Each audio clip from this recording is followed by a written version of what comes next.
Proyek besar untuk menggantikan gas LPG, liquefied petroleum gas, dengan gas lainnya, yakni dimethyl ether, DME, terus dikebut pemerintahan era Prabowo Subianto.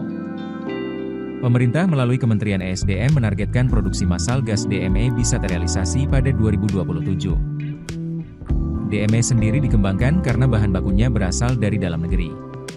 DME dapat menekan impor gas LPG sebesar 1 juta ton per tahun, sehingga akan ada penghematan devisa impor LPG sebesar 9,1 triliun rupiah per tahun, serta akan menambah investasi sebesar 2,1 miliar dolar AS.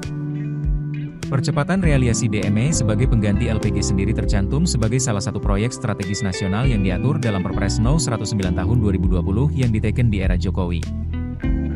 Apa itu DME? Dikutip dari situs resmi Kementerian ESDM, DME adalah sebutan lain untuk gas batu bara. DME diarahkan terutama sebagai substitusi penggunaan LPG yang pada awalnya digunakan untuk mensubstitusi minyak tanah.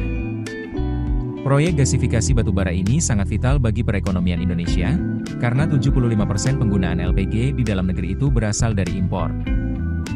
Sementara gas batubara sepenuhnya berasal dari dalam negeri. Selain itu, harga DME juga jauh lebih dibandingkan dengan LPG.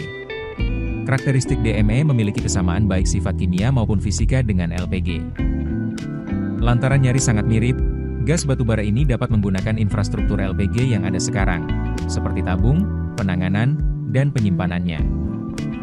Sehingga, bila LPG diganti dengan DME, maka tak banyak infrastruktur baru yang perlu dibangun. Kelebihan lain DME adalah bisa diproduksi dari berbagai sumber energi, tak hanya dari batubara, tapi juga bisa diproduksi bahan yang dapat diperbarui seperti biomasa, limbah dan coal bed methane, CBM.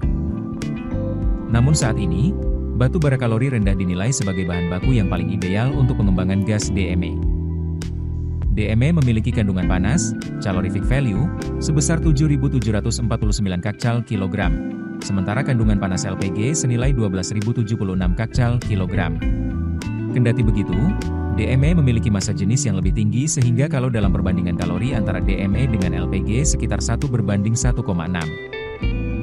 Pemilihan gasifikasi batubara untuk substitusi sumber energi juga mempertimbangkan dampak lingkungan.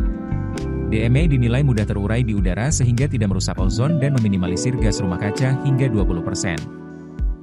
Di samping itu, keunggulan lainnya dari DME adalah kualitas nyala api yang dihasilkan lebih biru dan stabil, tidak menghasilkan partikulat matter, PM, dan NOx, serta tidak mengandung sulfur.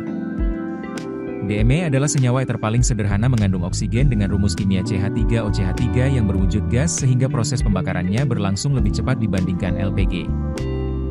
Beberapa waktu lalu, Menteri SDM Bahlil Lahadalia menyatakan bahwa proyek gasifikasi batubara di Indonesia kali ini tidak lagi bergantung pada investor asing.